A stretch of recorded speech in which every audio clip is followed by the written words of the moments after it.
जय हिंद दोस्तों, आ गया हूं आपके अपने चैनल ट्रिक्स 92 पर।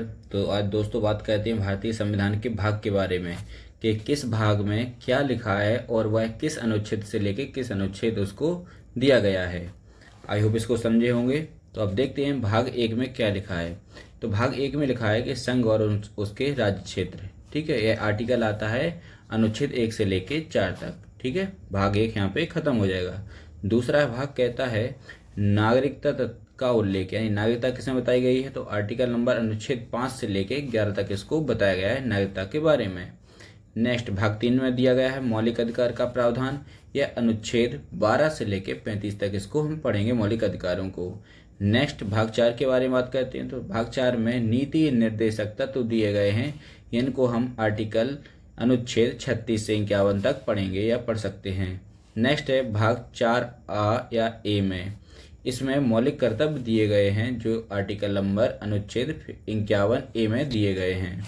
नेक्स्ट है भाग 5।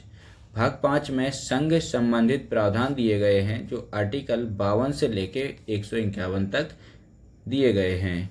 भाग 6 में क्या दिया गया है। तो राज्य सरकार से संबंधित कुछ बातें बताई गई हैं जो आर्टिकल या अनुच्छेद नंबर 152 से लेकर 237 तक उनको हम पढ़ सकते हैं। नेक्स्ट बात करते हैं भाग 7 की। तो भाग 7 में बताया गया है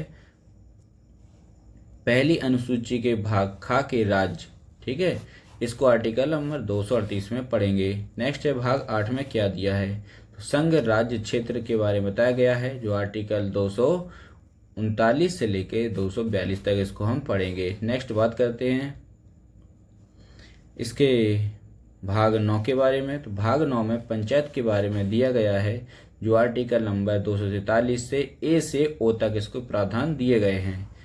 भाग 9A में क्या दिया गया। तो भाग 9 में नगर पालिका के बारे में बताया गया है जो अनुच्छेद 243 P से ZG तक इसको हम पढ़ सकते हैं। नेक्स्ट बात करते हैं भाग 10 के बारे में। तो भाग 10 में अनुसूचित और जनजाति क्षेत्र के बारे में बताया गया है जो अनुच्छेद 244A में इसको हम पढ़ सकते हैं। भाग 11 संघ और राज्यों के बीच संबंध को बताया गया है भाग 11 में जो अनुच्छेद 245 से 263 तक इसको हम समझ सकते हैं, पढ़ सकते हैं। नेक्स्ट बात करते हैं भाग 12 के बारे में। तो वित्त, संपत्ति, संविदाएं और बाद अनुच्छेद 264 से लेकर 300A तक इसको दिया गया है।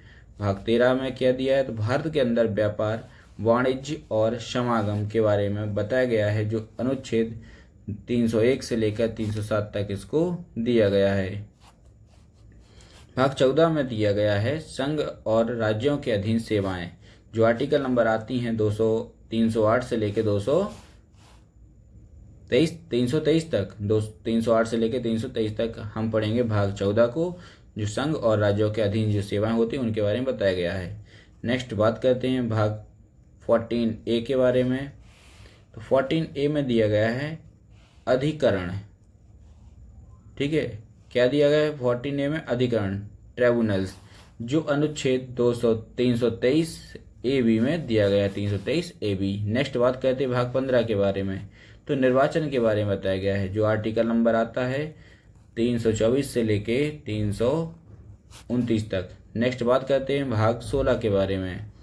तो कुछ वर्गों के लिए विशेष उपबंध संबंध हैं।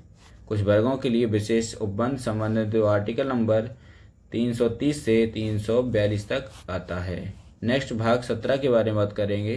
तो इसमें राजभाषा का उल्लेख किया गया है जो आर्टिकल नंबर 343 से लेकर 351 तक दिया गया है।